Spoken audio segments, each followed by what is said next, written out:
আজকের আলোচনার বিষয় হচ্ছে বিশ্বরাশি বা বিশ্বলগ্নে জাতক জাতিকাদের 2024 জানুয়ারি মাস কেমন যাবে। ইতিমধ্যে আমি 2024-এর সারা বছর বা বার্ষিক রাশিফল আমি আলোচনা করেছি মেষ থেকে মিন পর্যন্ত। ডেসক্রিপশন বক্সে যে লিঙ্কে ক্লিক করলেই সমস্ত রাশিগুলি দেখা যাবে। অলরেডি যারা দেখেছে তাদের অনেক অনেক ধন্যবাদ। যারা এখনও দেখেননি তাদের উদ্দেশ্যে আমি বলবো যে বছরটা কেমন যাবে একবার ক্লিক করে দেখে নিলে আমার মনে হয় ভালো হবে। তো এখন আমাদের আলোচনার বিষয় হচ্ছে যে বৃষলগ্ন বা বৃষ রাশির জাতক জাতিকাদের জানুয়ারি 2024 কেমন যাবে। আমি সাধারণভাবে বলি যে আমার যে রাশিফল সে রাশিফল কিন্তু রাশি সাপেক্ষে যেমন তেমনি লগ্ন সাপেক্ষে। অর্থাৎ যারা বৃষ লগ্নের রয়েছে তারাও যেমন আমার রাশিফল দেখবে এবং বৃষ রাশি যাদের তারাও দেখবে। আমি সাধারণভাবে আমার রাশিফল কিন্তু সমস্ত বয়সীদের জন্য আলোচনা করি। যেমন আমি এডুকেশন বিষয়ে বলি, যারা বিদ্যার্থী রয়েছে, কর্ম বিষয়ে বলি, যারা কর্মপ্রার্থী রয়েছে, শরীর স্বাস্থ্য বিষয়ে বলি। সমস্ত বয়সের মানুষেরই শরীর খারাপ বা ভালো হতে পারে, বিশেষত যারা বয়স্ক রয়েছে তাদের শরীরে নিয়ে কিছু সমস্যা থেকে যায়। সমস্ত বিষয়গুলো গৃহসুখ, বিবাহ, বিবাহিত জীবন, পিতা মাতা ইত্যাদি শরীর, এগুলো আমি সমস্ত বিষয়ে আলোচনা করি। যদি একটু মন দিয়ে রাশিফল দেখা যায় তাহলে অনেকটাই গাইডলাইন পাওয়া যাবে, এটুকু আমি বলতে পারি। রাশিফল যতই আপেক্ষিক হোক কিন্তু ব্যক্তি জীবনে রাশিফলের যে একটা ভূমিকা রয়েছে সেটা কিন্তু অস্বীকার করা যায় না। এই জন্য রাশিফলের ভিউয়ার্সও কিন্তু অনেক, সবাই কিন্তু রাশিফল দেখতে চায়। তো চলে আসি আমরা আলোচনায়। অর্থাৎ আমরা দেখব যে জানুয়ারি মাসের 1 তারিখে কী ধরনের গ্রহ অবস্থান রয়েছে। আমরা যদি দেখব আমরা মেষ রাশিতে বৃহস্পতি মার্গী অবস্থায় রয়েছে। বৃহস্পতি 31শে ডিসেম্বর বক্রী থেকে মার্গী হয়েছে। চাঁদ মাসের প্রথম দিন অর্থাৎ জানুয়ারি মাসের 1 তারিখে সিংহে থাকবে এবং সোয়া 2 দিন অন্তর সে কিন্তু তার রাশি পরিভ্রমণ করবে। কেতু কন্যায় থাকছে, শুক্র এবং বুধ থাকছে বৃশ্চিকে। বুধ কিন্তু বক্রী অবস্থায় থাকলেও বুধ কিন্তু রাশি পরিবর্তন অর্থাৎ ধনু রাশিতে চলে যাচ্ছে 7ই জানুয়ারি, 7th জানুয়ারি। শুক্র যাচ্ছে 10ই জানুয়ারি ধনু রাশিতে। মঙ্গল এবং রবি কিন্তু ওখানেই বসে আছে, ধনু রাশিতেই বসে আছে। রবি কিন্তু আবার চলে যাবে 16ই জানুয়ারি মকর রাশিতে। শনি থাকছে মার্গী অবস্থায় কুম্ভ রাশিতে, রাহু থাকছে মীন রাশিতে। এই মোটামুটি গ্রহ অবস্থা। তো আমরা প্রথমে দেখব যে ফার্স্ট হাউস অর্থাৎ শরীর স্বাস্থ্য মন কী ধরনের অবস্থায় থাকছে। বৃহস্পতি যেহেতু ফার্স্ট হাউসে অর্থাৎ মেষ রাশিতে অবস্থান করছে, কাজেই মেষ লগ্ন মেষ রাশির জাতক জাতিকাদের শারীরিক অবস্থা মানসিক অবস্থা একটা অদ্ভুত রকমের ভালো থাকবে। অর্থাৎ শরীর খারাপের কোনো প্রশ্ন নেই, শরীরে যথেষ্ট একটা চমক দেবে। মানসিক অবস্থায় একটা অসম্ভব কনফিডেন্স থাকবে, যে কোনো কাজ কিন্তু তুড়ি মেরে করে ফেলবে। এবং যে কোনো লগ্ন যদি কারোর ভালো থাকে পুরো হরোস্কোপটা পুরো 12টা রাশি সে ব্যালেন্স করে। কাজে বৃহস্পতিকে আমরা বলি আরোগ্যের কারক, বৃহস্পতিকে আমরা বলি ধনের কারক। বৃহস্পতি যদি কারো ছকে শুভ থাকে তার সমস্ত কিছু শুভ, কারণ বৃহস্পতি করে ছকটাকে ব্যালেন্স করে। এই যে 12 রাশি, এই 12 রাশিকে ব্যালেন্স করে বৃহস্পতি। বৃহস্পতি ন্যাটাল চার্টের ফার্স্ট হাউসে থাকা মানে পুরো হরোস্কোপটা ব্যালেন্স করছে। বৃহস্পতি পঞ্চমে দৃষ্টি দিচ্ছে, বৃহস্পতি নবমে দৃষ্টি দিচ্ছে, বৃহস্পতি সপ্তমে দৃষ্টি দিচ্ছে। কাজেই শারীরিক মানসিক অবস্থা খুব ভালো থাকবে মেষ লগ্ন মেষ রাশির জাতক জাতিকাদের। এবার আসি ধনভাব অর্থাৎ সেভিংস কেমন শুরু হবে বছরের প্রথম থেকে। সেভিংস কিন্তু যথেষ্ট ভালো হবে, কারণ শুক্র ধনপতি সে কিন্তু ধনস্থানে দৃষ্টি দিচ্ছে এবং সঙ্গে বুধকে নিয়ে। অর্থাৎ যারা ব্যবসা বাণিজ্য বা প্রফেশনের সঙ্গে যুক্ত তাদের কিন্তু যথেষ্ট ধনাগম হবার সম্ভাবনা রয়েছে মাসের প্রথম দিক থেকেই। অর্থাৎ বছরের প্রথম মাসটি কিন্তু সেভিংস বা ধনভাব যথেষ্ট ভালো যাবে, এটুকু বলা যায়। পরাক্রমের বিষয় বলতে গেলে থার্ড হাউস হচ্ছে পরাক্রমের জায়গা, সেখানে মঙ্গলের দৃষ্টি থাকছে, সঙ্গে কিন্তু রবি বুধ শুক্র ইত্যাদি গ্রহগুলির দৃষ্টি থাকছে। কাজেই বুধ থার্ড হাউসে নিজে দৃষ্টি দেবে, অটোমেটিক বলা যায় পরাক্রম বৃদ্ধির জায়গা রয়েছে। ব্যবসা বাণিজ্য বা কর্মসংক্রান্ত বিষয়ে যে পরাক্রমের প্রয়োজনীয়তা হয়ে থাকে সেটা কিন্তু খুব ভালো থাকবে। এবার বলি বিদ্যা, মাতা, গৃহসুখ ইত্যাদি বিষয়।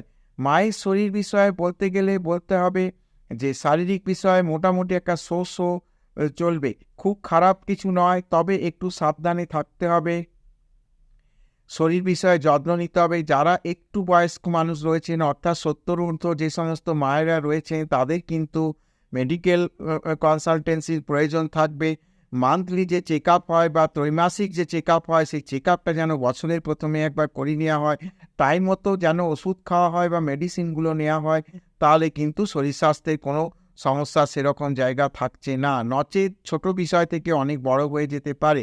বিদ্যার্থীদের ক্ষেত্রে আমি বলবো যে যারা বিদ্যা আর বিষয়ে রয়েছে অর্থাৎ পড়াশোনার মধ্যে রয়েছে তাদের কিন্তু পড়াশোনার জায়গাটা যথেষ্ট ভালো হবে, কারণ রবি কিন্তু বর্তমানে একটা ভালো পজিশনে থাকছে। অর্থাৎ যদি আমরা বলি যে রবি বৃহস্পতির ঘরে অবস্থান করছে, বৃহস্পতিকে আমরা বিদ্যার কারক বলে থাকি।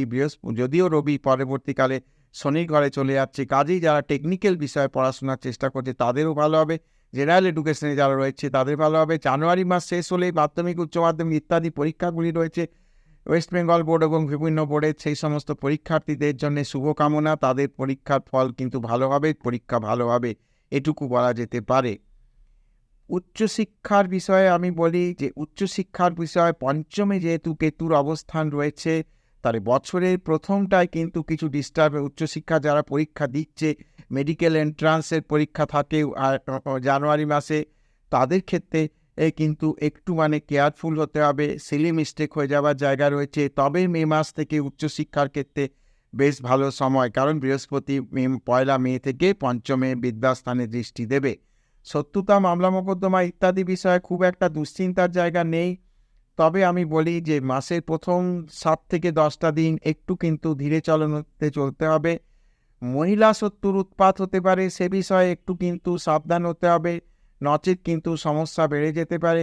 এক্স গার্লফ্রেন্ড যদি থেকে থাকে, সেই এক্স গার্লফ্রেন্ড সম্বন্ধে কিন্তু যাদের যে সমস্ত, এটা সবার ক্ষেত্রে নয়, যে সমস্ত, আমি বারবার বলেছি আমার ভিডিও কিন্তু সমস্ত বয়সীদের, অর্থাৎ যাদের এই ধরনের বিষয় রয়েছে, এখনও বিয়ে থা হয়নি কিন্তু এক্স গার্লফ্রেন্ড রয়েছে, তারা সেই জায়গাতেই কিন্তু সমস্যা আসতে পারে, অটোমেটিক সাবধান হয়ে যেতে হবে, ওই জায়গাটা যেন একবারে নাড়াচাড়া না করা হয়ে থাকে।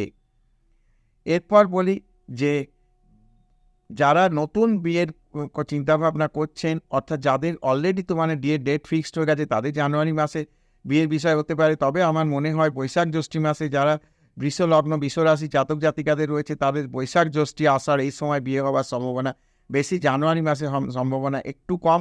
তবে যদি ডেট ফিক্সড হয়ে গেছে সেটা কিন্তু আলাদা। আর কাজে বিয়ের বিষয়ে কথাবার্তা যদি জানুয়ারি মাসে হয়, তাহলে এপ্রিল মে মাস নাগাদ বা জুন মাস নাগাদ বিয়ের সম্ভাবনা যথেষ্ট প্রবল রয়েছে। যারা বিবাহিত জীবন লিড করছে তাদের ক্ষেত্রে আমি বলি, স্বামী স্ত্রী উভয়ের ক্ষেত্রে বলি, যাদের সুগার বা প্রোস্টেট ইত্যাদি বিষয়ে সমস্যা রয়েছে তাদের ক্ষেত্রে কিন্তু একটু সমস্যার জায়গা রয়েছে। সুগার থাকলে নিয়মিত সুগার চেক আপ বা ওষুধ নেওয়া, মিষ্টি বিষয় একটু বর্জন করে চলতে হবে, এই দিকগুলোকে একটু খেয়াল রেখে চলতে হবে। বাবার শরীর যথেষ্ট ভালো যাবে, বাবার শরীর নিয়ে কোনো সমস্যা নেই, ভাগ্য চমকাবে, এ বিষয়েও কোনো সন্দেহ নেই। ভাগ্যের একটা কিন্তু সহায়তা পাওয়া যাবে, ভাগ্য কিন্তু ভালো যাবে। কর্ম বিষয়ে আমি বলি, যারা বিশেষত ক্ল্যারিক্যাল কোচের পরীক্ষা দিয়ে রেখেছেন তাদের ক্ষেত্রে খুব ভালো হবে। যারা টেকনিক্যাল চাকরির চেষ্টা করছেন, গভর্নমেন্ট বা নন গভর্নমেন্ট, তাদের ক্ষেত্রে কিন্তু যথেষ্ট সুফল পাওয়ার সম্ভাবনা রয়েছে, অর্থাৎ কর্মপ্রাপ্তির সম্ভাবনা রয়েছে।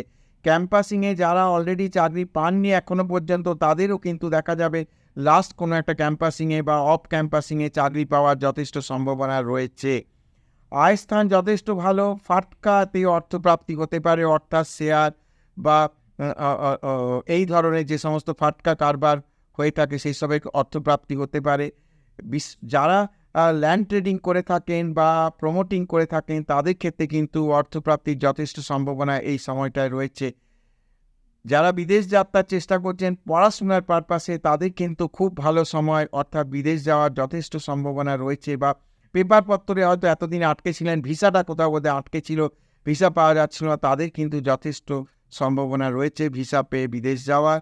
বিদেশের সঙ্গে ব্যবসা করার যারা করছেন বা যারা করতে চেষ্টা করছেন তাদের ক্ষেত্রে বলি বিদেশের সঙ্গে ব্যবসা করার যথেষ্ট সুযোগ রয়েছে এবং সেই ব্যবসা দ্বারা অর্থ প্রাপ্তি, বিদেশ থেকে অর্থ আসার সম্ভাবনা রয়েছে। এবং যারা বিদেশে পড়াশোনা করতে যেতে চাইছেন তাদের ক্ষেত্রে আগেই বললাম তাদের ভালো, এবং এমনও হতে পারে যারা অলরেডি পড়াশোনা শেষ করে রেখেছে, বিদেশে চাকরির চেষ্টা, তাদেরও কিন্তু বিদেশে চাকরির সম্ভাবনা যথেষ্ট রয়েছে। খরচ খরচার জায়গাটা শুভ কাজে কোনো ব্যয় হতে পারে, অর্থ ব্যয় হলেও সেটা শুভ কাজে, ভালো কাজে ব্যয় হতে পারে, সেটা কিন্তু ফিউচারে দেখা যাবে এই ব্যয়টার একটা কিন্তু আলাদা মাত্রা রয়েছে বা আলাদা একটা মাত্রা পাবে। তো মোটামুটিভাবে বিশ্বলগ্ন বিশ্বরাশি জাতক জাতিকাদের জন্য জানুয়ারি 2024 এই হচ্ছে রাশিফল। যদি ভালো লেগে থাকে ভিডিওটা তাহলে অবশ্যই চ্যানেলটাকে সাবস্ক্রাইব করবে, শেয়ার করবে এবং সঙ্গে জুড়ে থাকবে।